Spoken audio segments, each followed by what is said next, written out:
It's almost like the tradition of breaking rules. My name's Michael Moore. I'm Reader in Fine and Applied Art Ceramics here at the Belfast School of Art. And we're running a ceramic studio that services a number of courses. This particular body of work that is first-year product design has to do with a response to a brief that celebrates 175 years of the establishment of the Belfast School of Art. Across the different degree programs, the students have made work which is intended to be tableware, but it's to be tableware in a way on the edge. It's kind of testing the boundaries of function, testing the boundaries between design and craft and sculpture, to sort of make probably more provocative work than what we would sort of close our eyes and think of as a plate or tableware. And that's the intention of the project, is to sort of explore that area.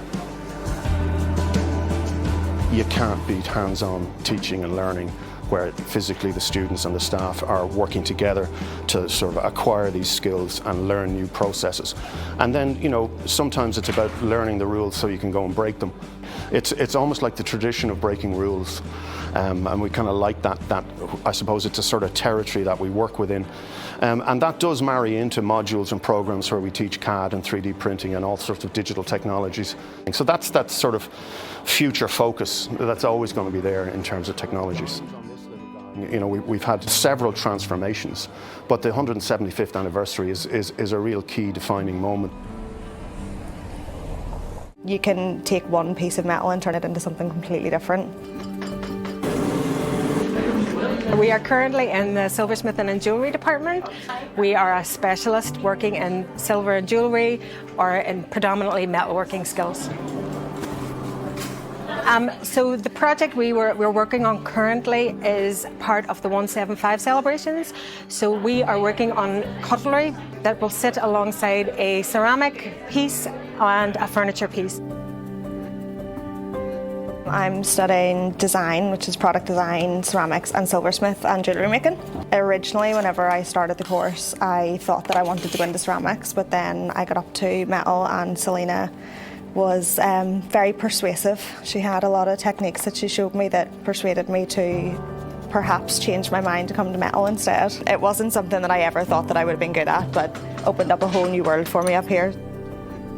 I'm definitely more of a maker. Even in school, like I was more on the creative side rather than academic. My sister's actually a teacher and I always wanted to teach, but I was always really afraid that people were going to think that I was just following in her footsteps and just copying what she was doing. I think I would love to do that as well, but not in the traditional sense. I think I would like to do it, you know, like little classes and little workshops. You start with something so different from what you end with. You can take one piece of metal and turn it into something completely different. This is why we're introducing them to skills and techniques that would be very traditional, but we're bringing them into the 21st century. The use of design, I suppose, once design comes into it, traditional skills will never go away, but it's how you use them. So something like sandcasting, very traditional, but can be used in a very innovative way. Seeking our sort of relevance in the modern age, you know. My name is Lawrence McGuinness and I'm a lecturer in design. Today our Year 1 students were fabricating their final pieces for their 175th anniversary project. We tasked the Year 1 students with researching the past, exploring the present and looking to the future. The students came together and they created sketches initially, then they created sketch models of their work. We used very obvious visual cues for the past furniture, you know, the representation there.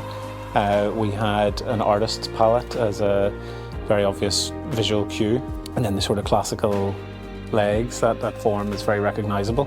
Of course we were limited by scale, so these pieces had to be much like occasional tables, coffee tables, because we were not able to create full-size pieces as dining tables. Present was probably one of the more straightforward tasks because we were able to pick up those immediate cues. With this piece in particular, we've looked at the silhouettes of the BC and BD buildings. We've also picked up on some of the features, the detailing within the atria of the Burley building. Spoke about those cues, the visual language that was coming through within the work, and we brought that into 3 final pieces together. The past theme and of course the future theme then had to be a bit more speculative, thinking about what a dining experience might be like in the future and how do we represent our course within that. Our course looks to the future in the sense that we're exploring speculative approaches, more conceptual, seeking our sort of relevance in the modern age, you know.